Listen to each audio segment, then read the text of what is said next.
I have found Outbeat News in Depth for you.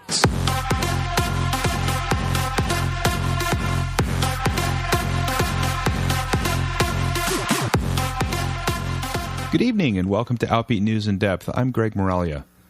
Last week, science and medical experts from around the world gathered in Melbourne, Australia to discuss the latest advances in AIDS research, treatment, testing, and prevention. They also mourned the loss of those experts who perished in the Malaysia airliner shot down in the Ukraine, including Joep Lang, a pioneer in the research of pre-exposure prophylaxis. We'll get caught up on what's going here locally with HIV treatment, testing, and prevention with our first guests, Meghan Murphy and Dennis Agnos from Face to Face here in Sonoma County. And on this month's Outbeat Youth segment, we'll follow up on a story we shared earlier this month on Outbeat News about a blood drive held in protest of the FDA's ongoing prohibition of gay men donating blood. Jaime Moreno is a young man who took on this issue and is here to tell us all about it. All of this is coming up next, right after your Outbeat Radio News for this Sunday, July 27th, 2014. I have found Outbeat Radio News, your source for LGBT news from the North Bay and beyond. This week, President Obama signed an executive order protecting LGBT employees of federal contractors from employment discrimination. Here's what the president said at the White House ceremony this week. Many of you have worked for a long time to see this day coming. You organized, you spoke up, you signed petitions, you sent letters. I know because I got a lot of them. And now, thanks to your passionate advocacy and the irrefutable rightness of your cause, our government of the people, by the people, and for the people, will become just a little bit fairer. Today in America, millions of our fellow citizens wake up and go to work with the awareness that they could lose their job, not because of anything they do or fail to do, but because of who they are. Lesbian, gay, bisexual, transgender. And that's wrong. We're here to do what we can to make it right, to bend that arc of justice just a little bit in a better direction.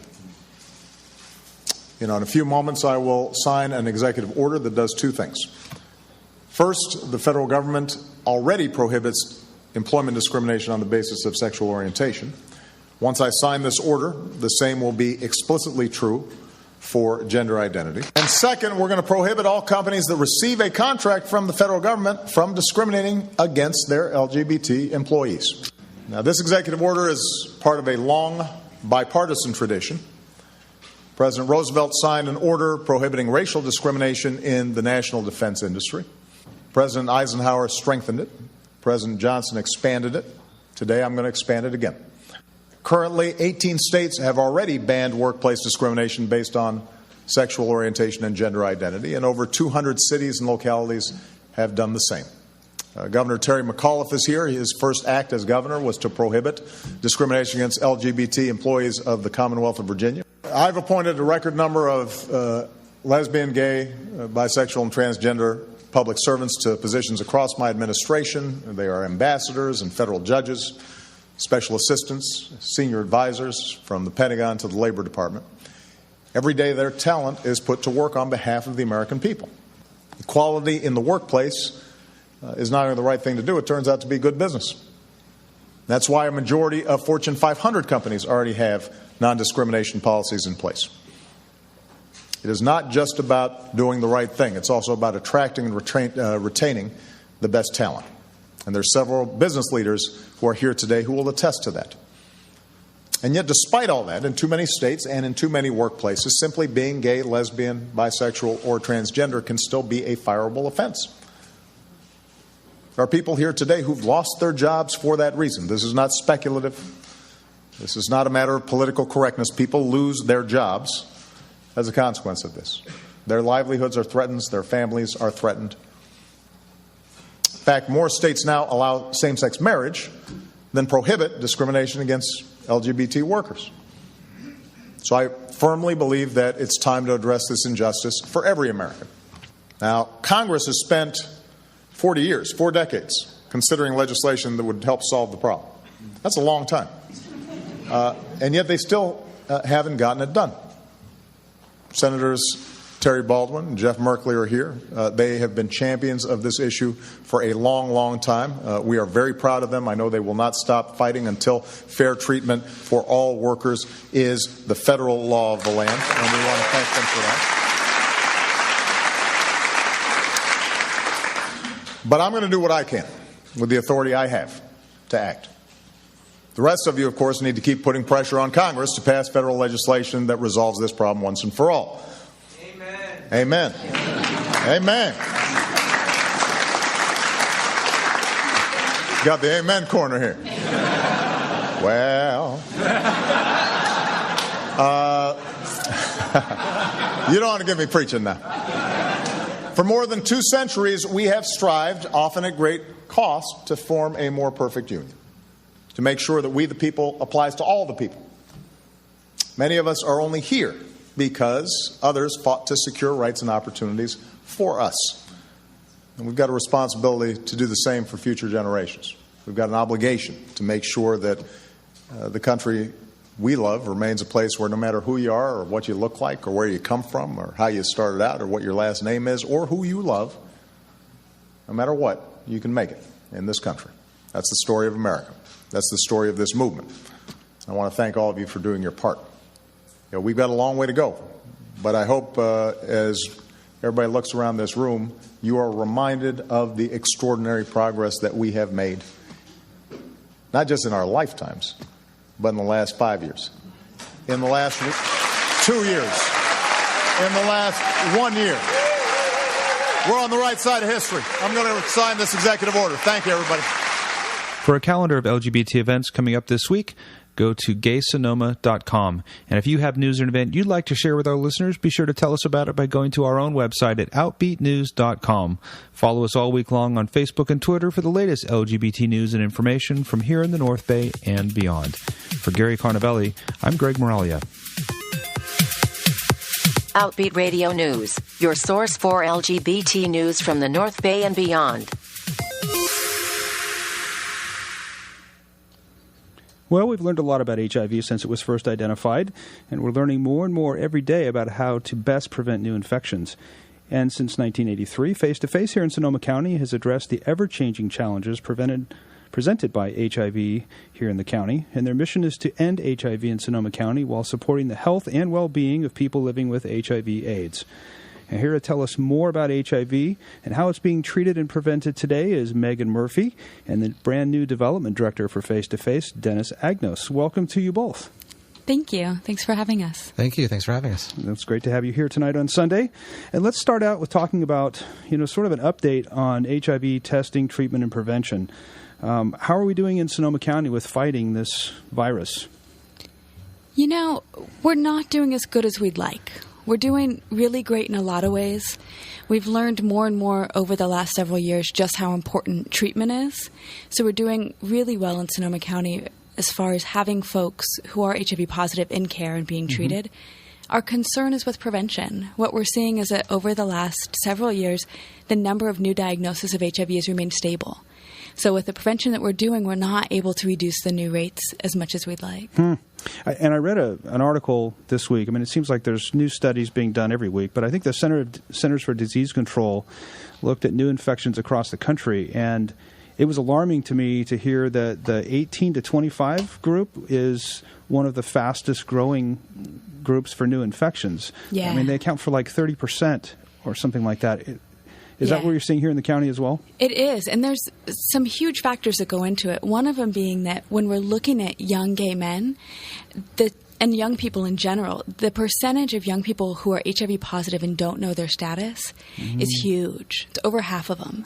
So then there's folks out there who are engaging in sexual behaviors with others that just don't know their status.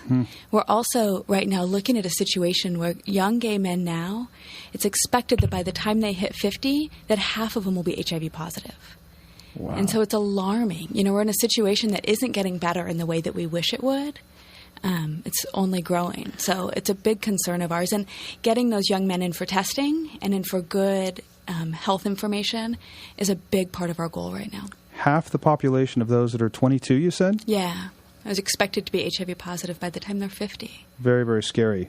So talk about how testing has evolved. I know 10 years ago that if you went in for, a blood test, you'd have to wait for weeks, and there would be this, just arduous process, and then you'd have to go in and sit in the waiting room and wait for those results. And worry the entire week long. Yeah. I had that experience going with a friend of mine going to the clinic in Berkeley. I'll never forget it. Yeah. And he had gotten information that one of his partners was positive, and they suggested he go and get tested, and he went in for the clinic, and then we waited for 2 or 3 weeks. Yeah. And then sitting there was... And I wasn't the one who was getting the results. It was him. It was but you're still horrible. petrified. Yeah. I was petrified for him, and unfortunately he tested positive. Talk about how that's changed today. Well, thankfully, it's very, very different now. There are still a number of health centers that do the traditional testing, where you'll go in and have a blood draw, and about a week later get your results. And that is still very common. The great thing now is that there's also the availability to do rapid testing. So like at face-to-face now, we're able to do an oral test that's just a swab of the mouth, and the results are there in 20 minutes. Oh, wow. So there's no leaving and coming back, because part of what we used to find is that not everybody made it back in a week. And you get so worried, things come up in life, maybe you're out of town. So now folks can come, and before they leave, they can have their results, which is worlds different than it ever was before. Without a needle. Without a needle. Right. No pain. So does a person have to disclose who they are when they come in to be tested, or is it truly anonymous? No. We can do it either way. We can do anonymous tests where folks don't have to give us any identifying information. Not their name, nothing. We can also do confidential tests where we have somebody's name and it's kept confidential with us. There's no pressure for people to get a confidential test. They can if they want to. But what we find is that a lot of people who come into us may have other health insurance, or they have reasons that they are really concerned about other people knowing their test results. So even with it being confidential, and even with that information being kept absolutely secure and not shared, they're still uncomfortable with it. So they'll come in because they can get an anonymous test. And that way they know that there's no worry, that I don't know even what their first name is, and their information is theirs alone. Great. So talk about the reliability of the test. Is it as reliable as a blood test? It is. The problem, if there is a problem with oral testing, isn't the reliability. It's still 99% accurate, just like the blood tests are. But what happens when you go into a doctor's office and you have a blood draw and you get those results back in a week is that they've taken enough blood that if the test comes back positive, they can double check it with another type of test. With an oral test, we're not doing that. So if somebody tests preliminary positive with us, then what we're doing is linking them with a health center where they can go have that confirmatory test. Okay. So our test is as accurate as the initial blood test at a health center would be. We just can't double check it ourselves. Okay. So for our listeners who haven't had this experience yet, let's demystify it a little bit in terms of what happens from the time they walk in the door to the time that they're waiting that 20 minutes, and then yes and no with the results. So what happens kind of play by play is folks will come in and they'll just let our receptionist know, hey, I need a test. Then they sit down, they've got some kind of basic information that they can choose to answer or choose not to. There's no requirement that they answer it. One of our test counselors will come down and greet them, and we'll pull them into one of our testing rooms. And the first thing we do is sit down and talk a little bit about what an anonymous test is, what a confidential test is, and make sure they're really clear with what their preference is. We start the actual test, which means they swab the inside of their mouth with this little clothy plastic swab. We start the test, and then for 20 minutes we have an opportunity to just sit together and answer any questions they have about HIV, kind of demystify all the information they've heard about, is it preventable, is it not preventable, is there a vaccine, is there not a vaccine, what risk factors are, and to help them know, what would happen from here if it is preliminary positive, what happens from here if it's negative, to keep their test negative. And then the test counselor will get the results and come back and have a discussion about what those results are. If the result is a preliminary positive result, then what we do is immediately talk with them about where they can go to get that test confirmed and what their next steps are. We'll help set up that appointment. Some folks want to go immediately, so we'll set it up to go immediately. Other people want a day. or two before they go up and take the next step. But we'll start talking about what happens from here. Mm-hmm. And how do we make sure that we can get you connected with care and also get the support that you need around you? Because for a lot of folks, it's a really scary diagnosis. Oh, sure. Especially as folks are newly diagnosed because they don't know what to expect yet. They don't know actually how hopeful things are with treatment as it is. Mm-hmm. And so we make sure to make that bridge. When folks test negative, then we have some conversation about, great, how do we keep it this way, and making sure that they understand the window period. Right. And I've heard you talk before about your approach is really about risk management, right? Absolutely. Yeah. We are not in the business of making judgments on what people choose to do, but we really take an approach of when folks come in, what is their life? What's realistic for them to do? Mm-hmm. How important is it to not have HIV? And what can we do to step in and reduce risk even incrementally? Mm-hmm. Because everything's on a spectrum. Not everybody's at a place where they're going to stop having sex or use condoms all the time. So. And I also know with the new testing, also the window of time since a person may have been infected and the test being able to detect the presence of HIV has also shrunk. I think it used to be, 6 months, and what is it now? Well, so unfortunately, with the test that's most widely available for us to use now, the OraQuick test, it's still, since we're looking for antibodies, we're still looking at anywhere between 2 weeks and 6 months for somebody to develop antibodies. Most people will develop them by 3 months. For some of our people who come in and test, that's plenty of time. They may not have had a sexual partner for 6 months. For a lot of the people we test, they're not ever going 3 to 6 months without a new partner. There are new tests that they're developing right now and that are almost hitting the market that would reduce that down to 12 to 26 days, which would be amazing. Mm-hmm. We would love it. So this isn't a matter of I went out last night and met someone and, oh my gosh, I think they may have been positive and I want to go get tested the next morning. There still is a waiting period. There's still a long waiting period, yeah. And I would still encourage people to come in because we can talk about where they can go to get post-exposure prophylaxis and other ways to kind of mitigate some of that risk. And we'll have people come in. And one of the things I'll always ask is, so what brought you in today? And we'll hear, well, last weekend. So then we'll have the conversation about, okay, last weekend's not going to show up, but we will at least have a baseline and know what else is going on. Great. And I want to come back to the whole PrEP concept here in a second. But I also have heard that there are tests that you can go to CVS, for example, and buy over the counter. Can you talk about those a little bit and how they differ from what you do? It's actually the exact same test. The test that you can get from CVS is the same test we have. It's the OraQuick.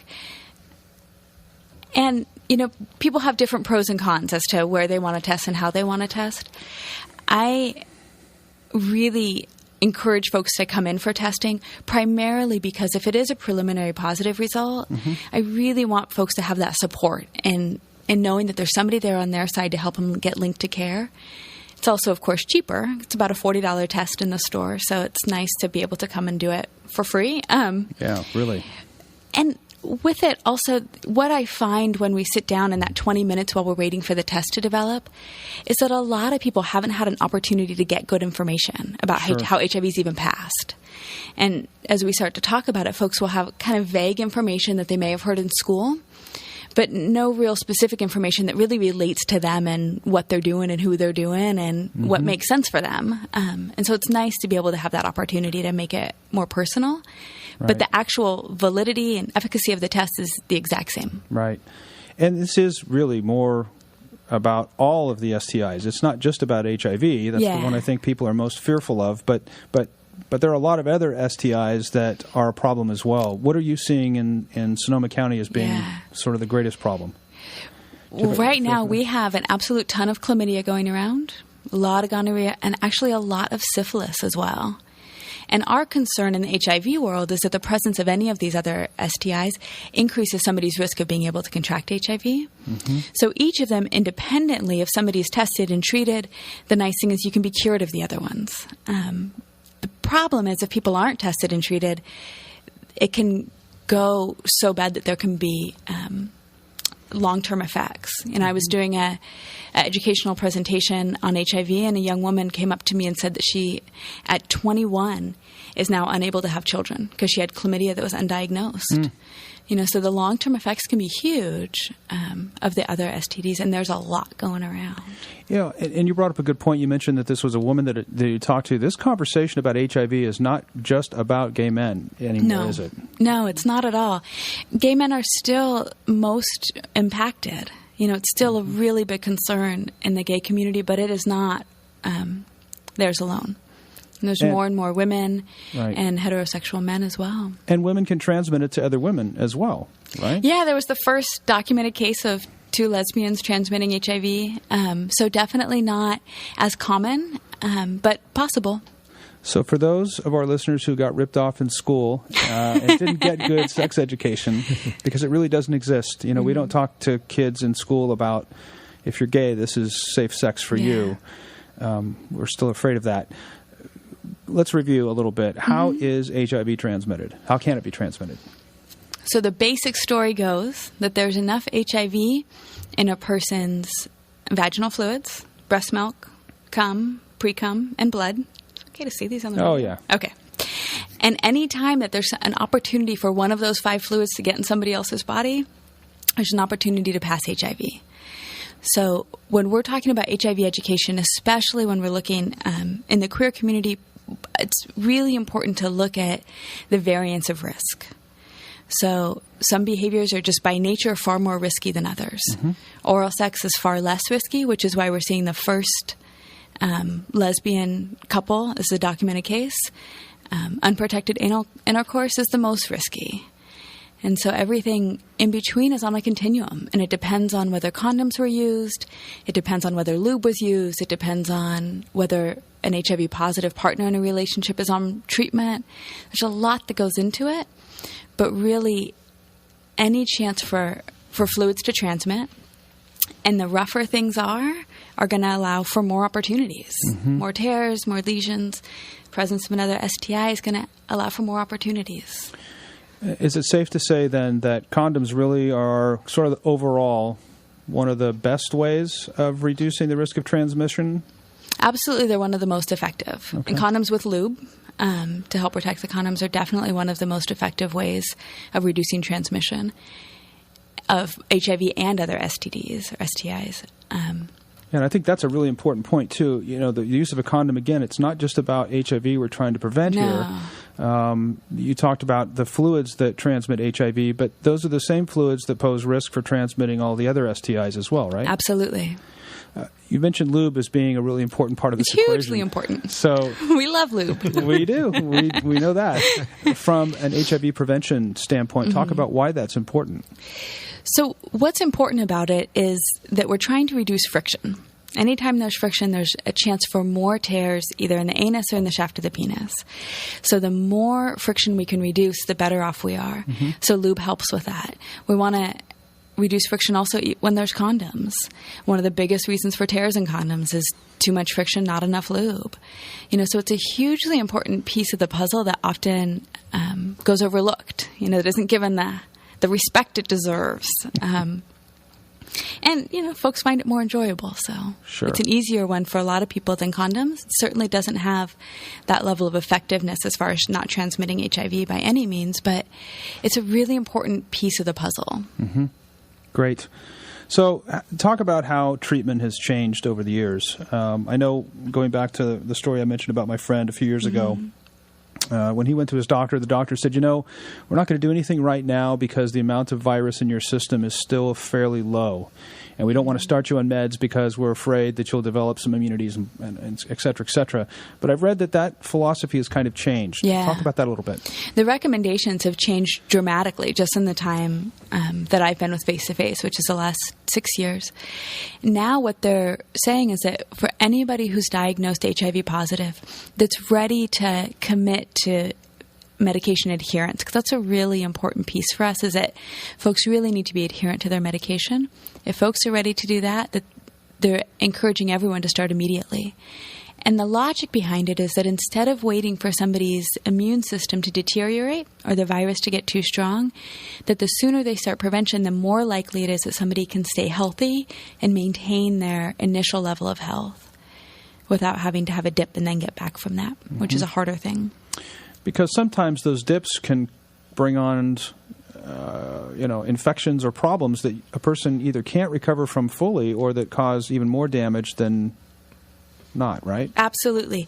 And it's also for the benefit of the community at large. Because for a person who's on HIV medication with a suppressed viral load, their chances of transmitting HIV to another person are reduced by 99%. Mm-hmm. There are new studies that actually aren't showing yet any transmission of HIV from an HIV positive person to an HIV negative person as long as that person is adherent to their medication.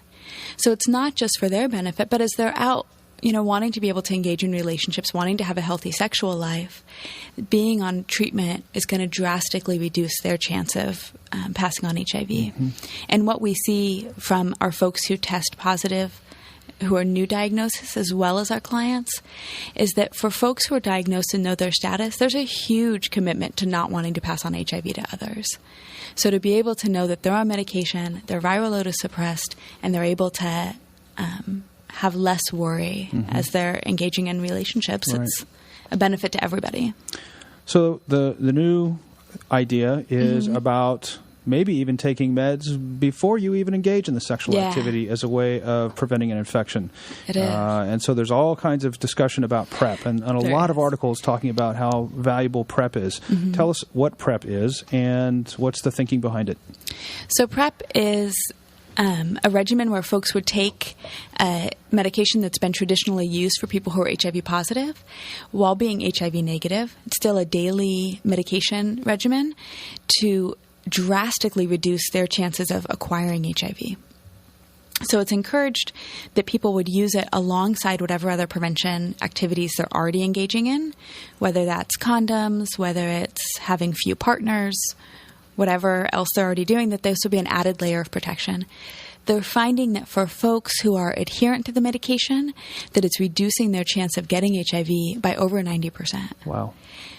Big part of the problem of what we're seeing, though, is that there's a ton of judgment and stigma that goes along with it right now. Really? Where as a community, we're trying to work through what it means for people to have this option.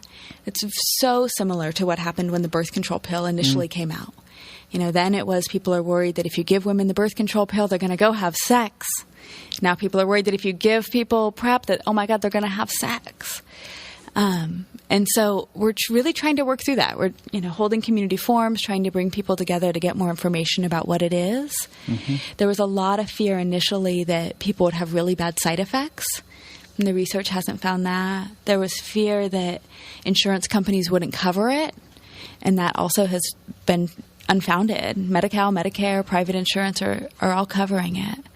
So it's really been interesting to watch it evolve and to watch the research and the facts slowly come out so that people can slowly see that, yes, this is effective. This is something that's covered. This is available to people.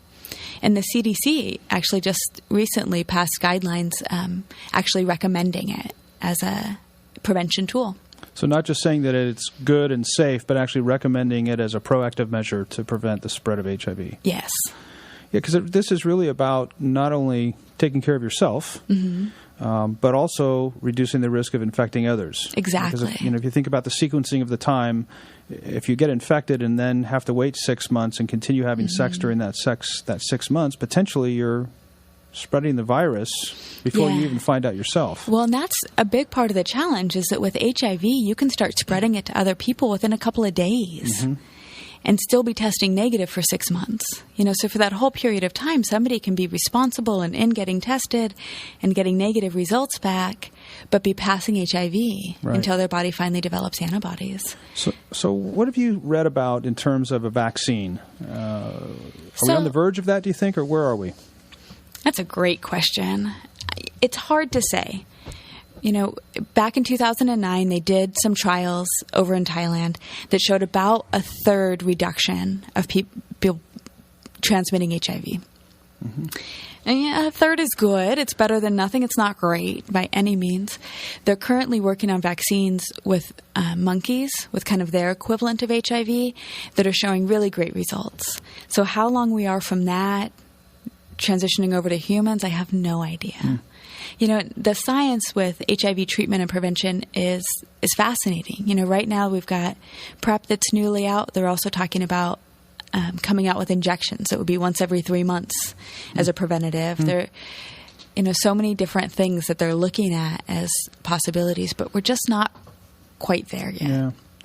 Well, you have certainly been involved in doing a lot of community education work. That's your role at Face to Face, and my classes have certainly benefited by your wonderful presentations. Thank you.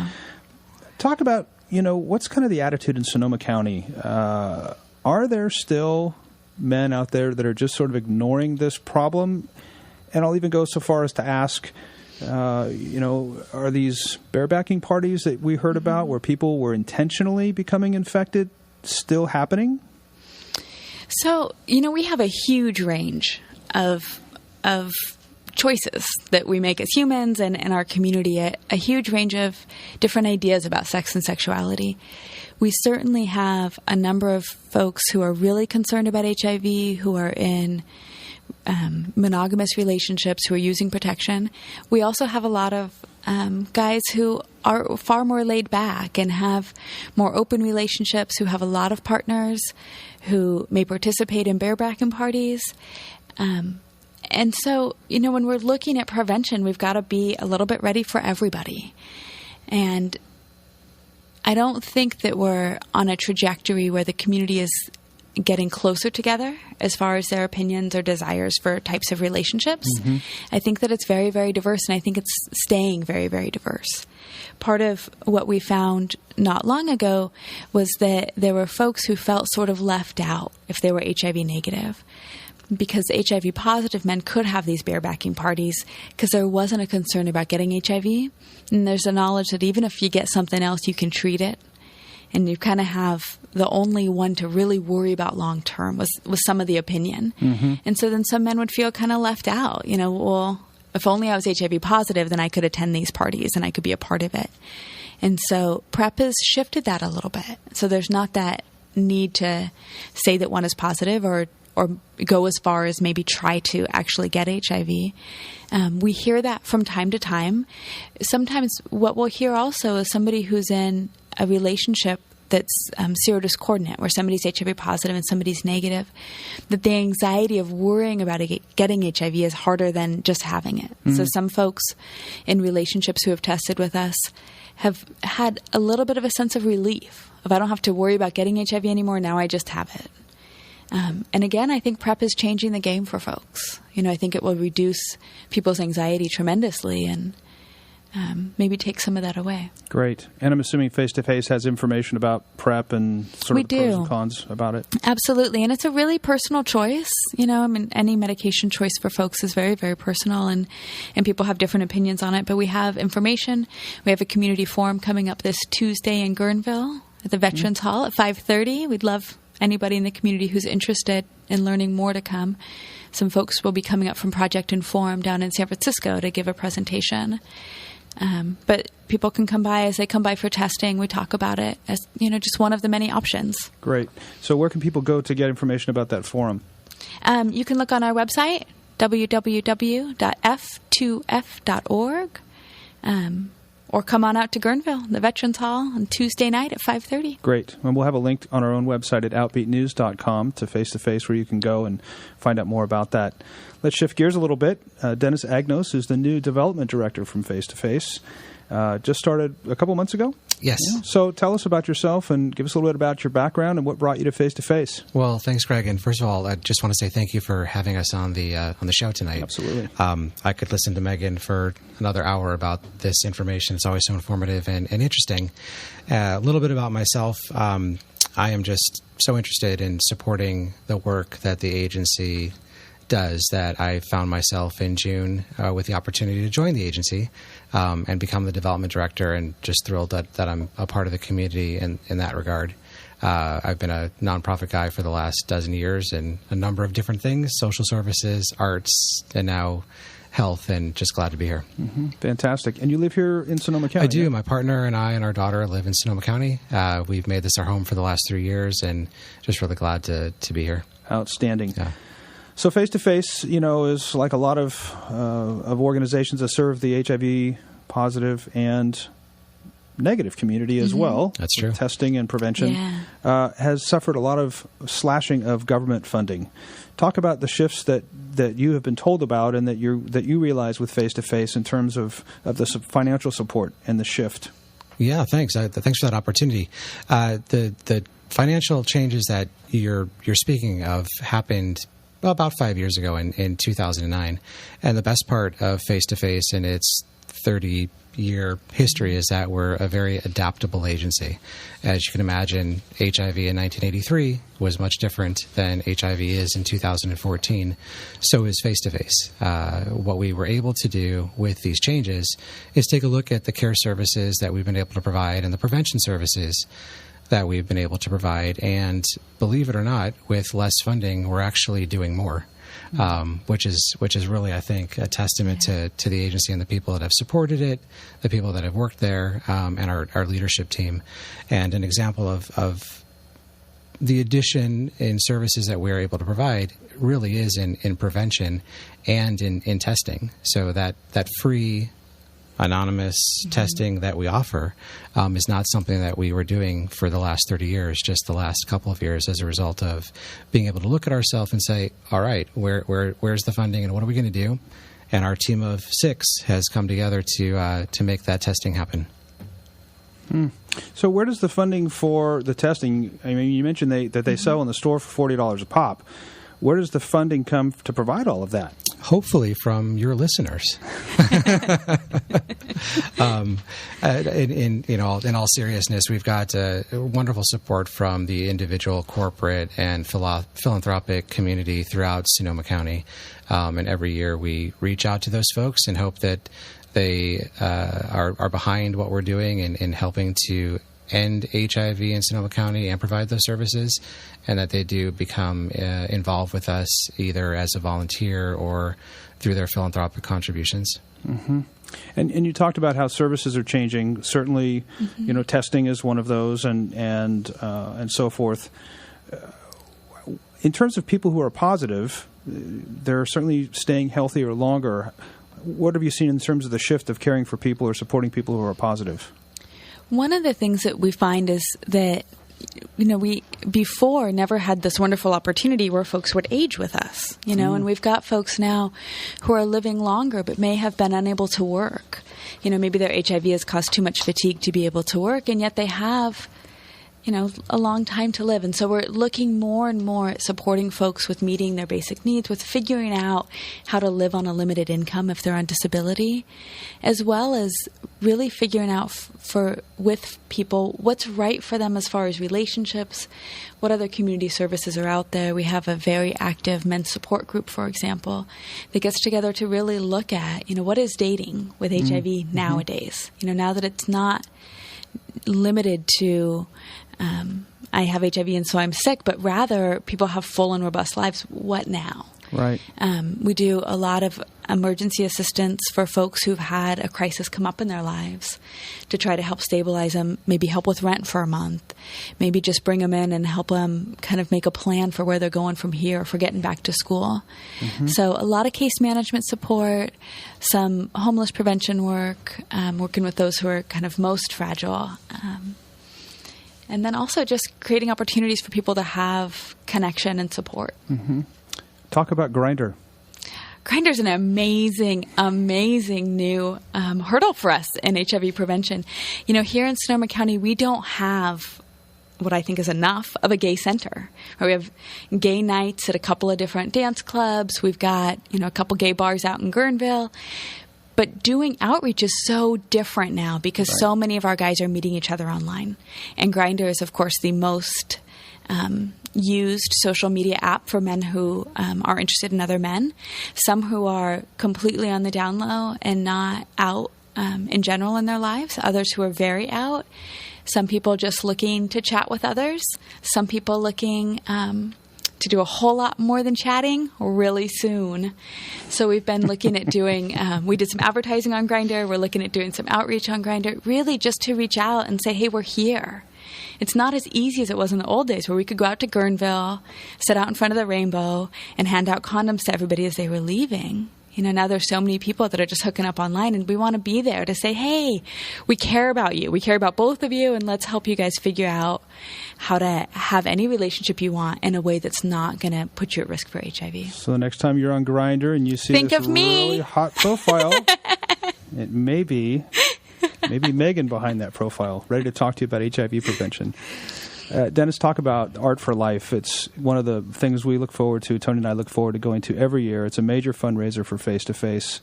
Tell us about that and the event coming up this September. Thank you. It is indeed a major fundraiser for Face to Face. It's 27 years and counting this year.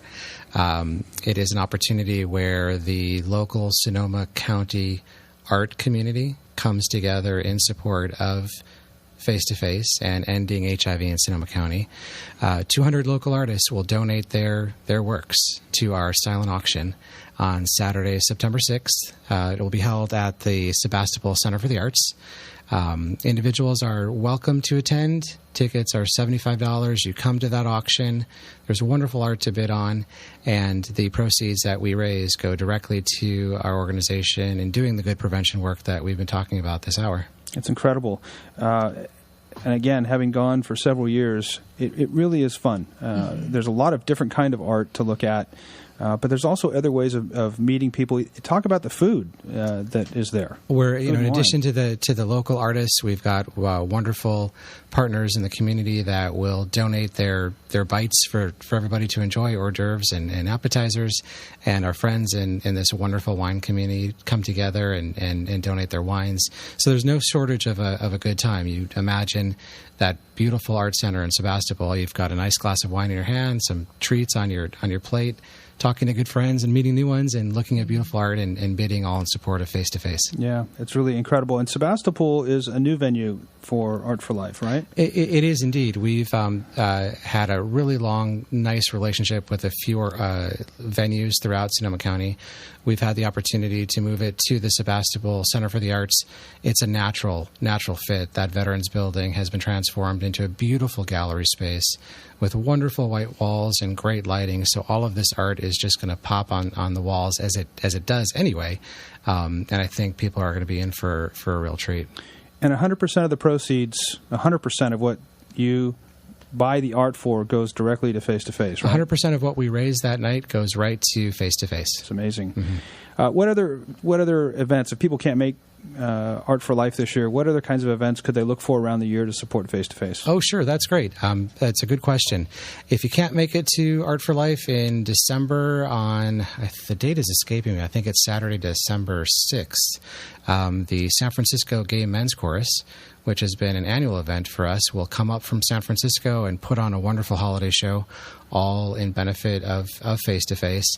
And believe it or not, every June, the first Saturday in June, so mark your calendars for 2015, I think it's June 5th or 6th, we do a beer fest held at the Wells Fargo Center.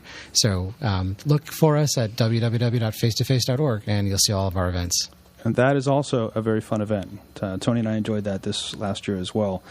Well, first of all, I want to thank you both for being here, Meghan and Dennis, for coming and giving us an update on HIV and talking about face-to-face. This is such an important topic, and we hope to have you back again very, very soon.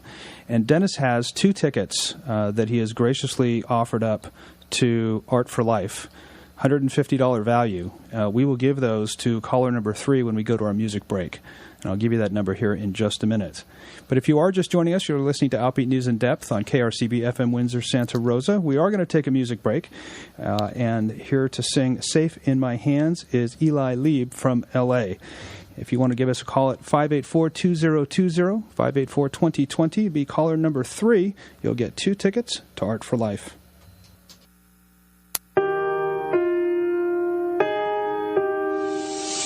Always standing just outside of a circle, no one lets you in. Blame it on yourself, but you're looking in the mirror through a broken window. Shut it out, all the noise that you let in. Let it go, just fade away. If you could only see, there is only light where you think there's shadow. In the night, every road you take, you know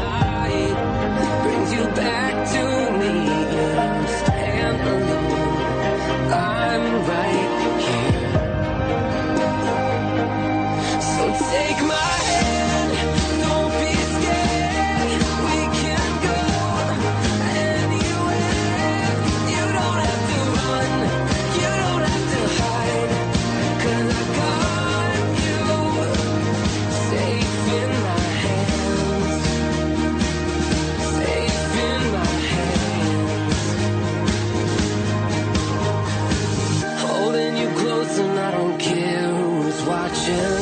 Let the streetlights guide the way to tell me times will change. They won't look at us like we're broken. It's strange. In the night, every road you take in the night brings you back to me. Don't stand alone. I'm right here. So take my hand, don't be scared. We can go anywhere. You don't have to run, you don't have to hide. 'Cause I got you safe in my hands. Safe in my hands.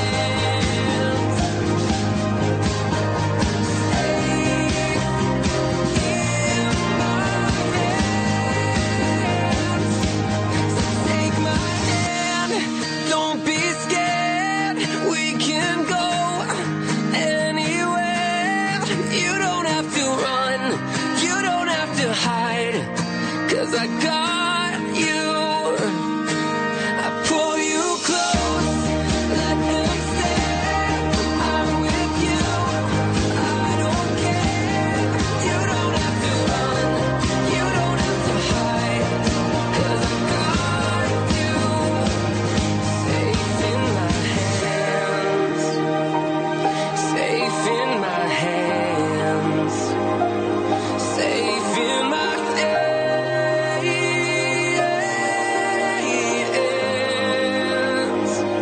Safe in my hands.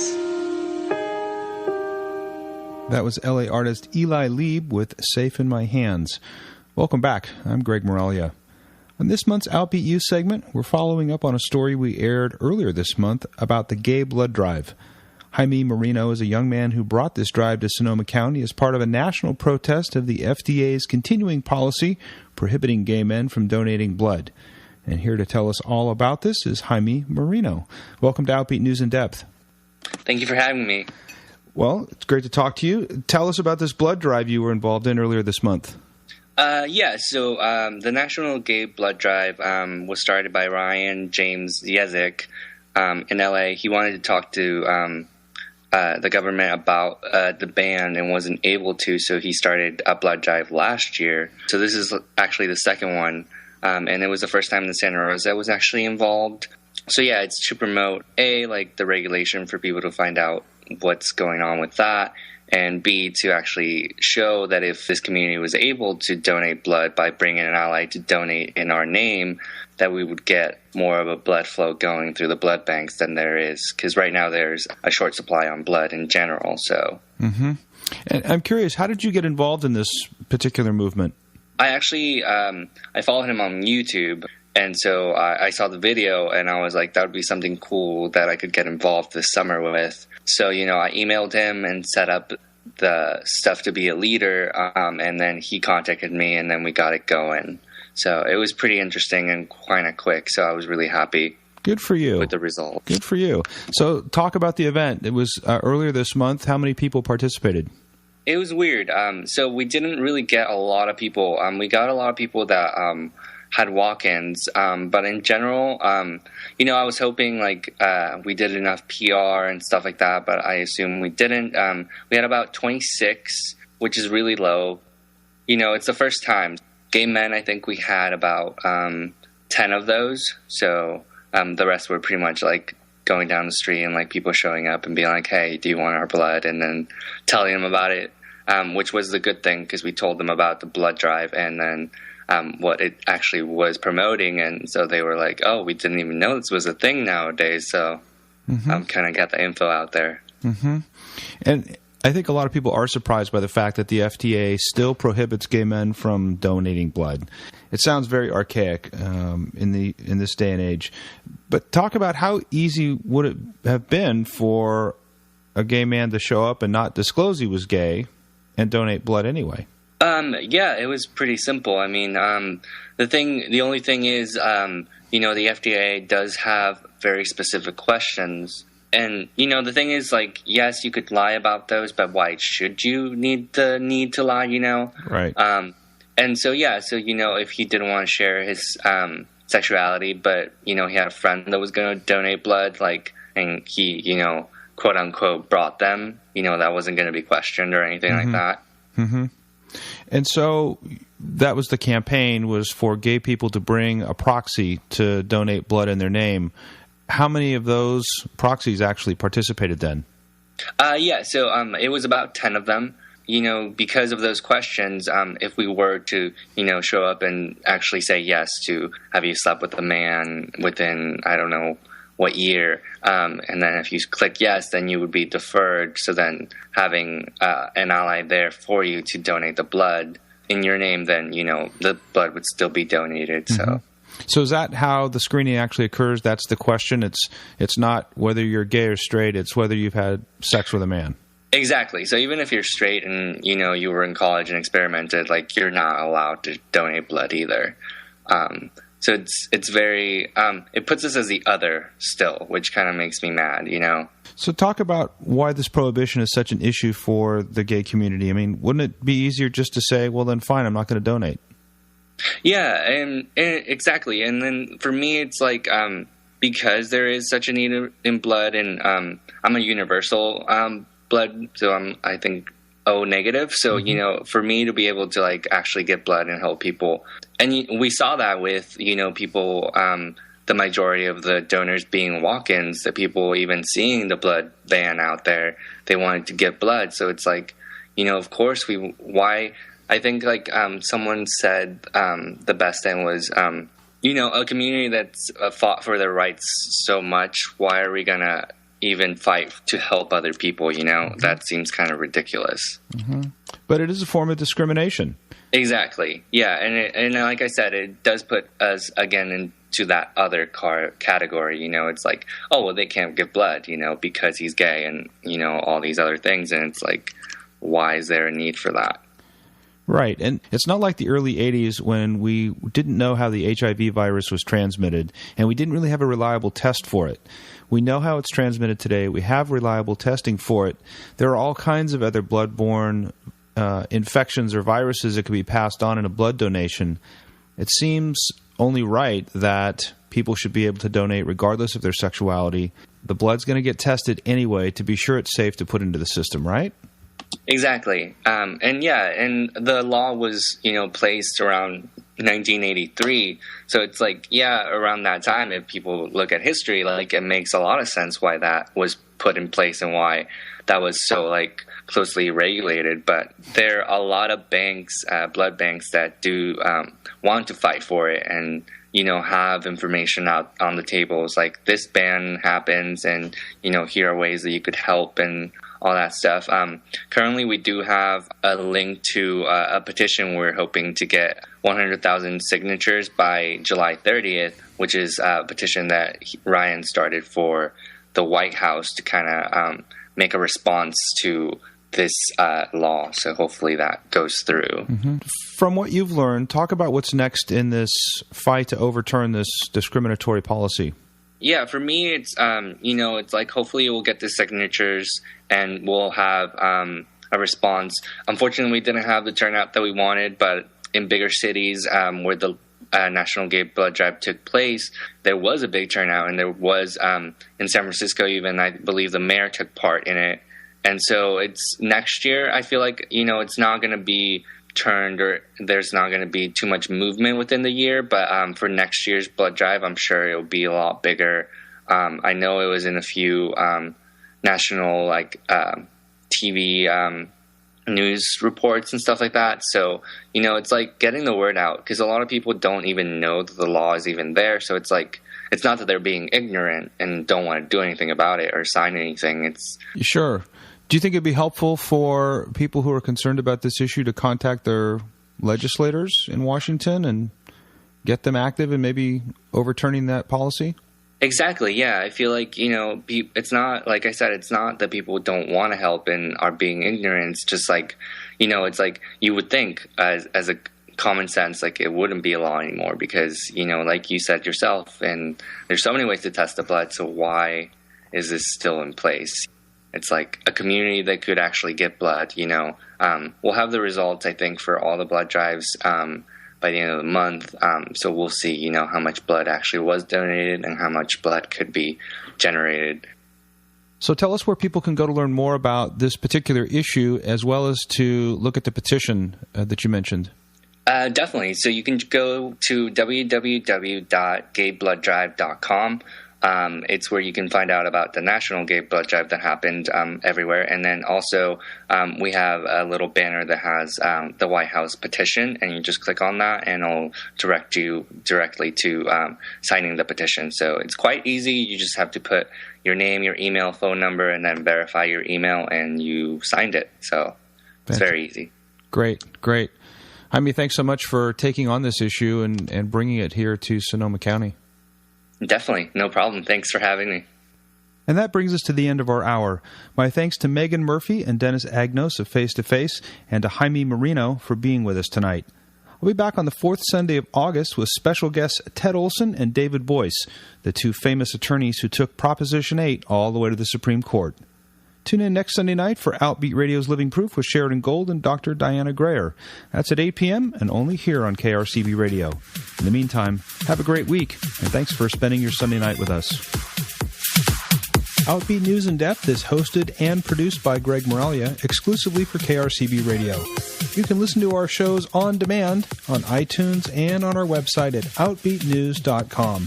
And be sure to follow us all week long on our Facebook page and Twitter feed for the latest LGBT news from here in the North Bay and beyond.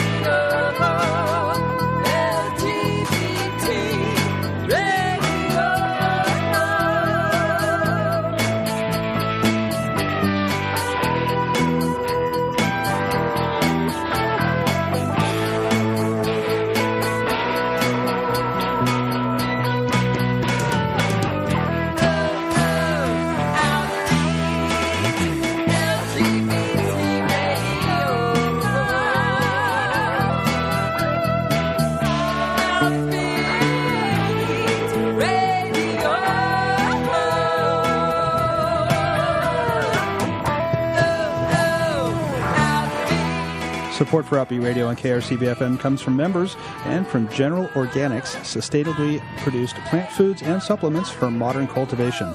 General Organics fertilizers are veganic, vegan and organic, produced from botanical extracts and natural minerals for plant nutrition at the molecular level. You'll find them on the web at genhydro.com. And our congratulations to Susan Ball of Sebastopol. She was the winner of the 2 tickets for Art for Life happening on September 6th. Of this year at the Sebastopol Center for the Arts. You can learn more about this event at www.f2f.org. And that's also the place to go and get all the information about free and anonymous HIV testing offered by Face to Face. You're listening to KRCB-FM Windsor, Santa Rosa, the new 91, with news, new music, and more. This is KRCB. Stay with us. Climate One is next.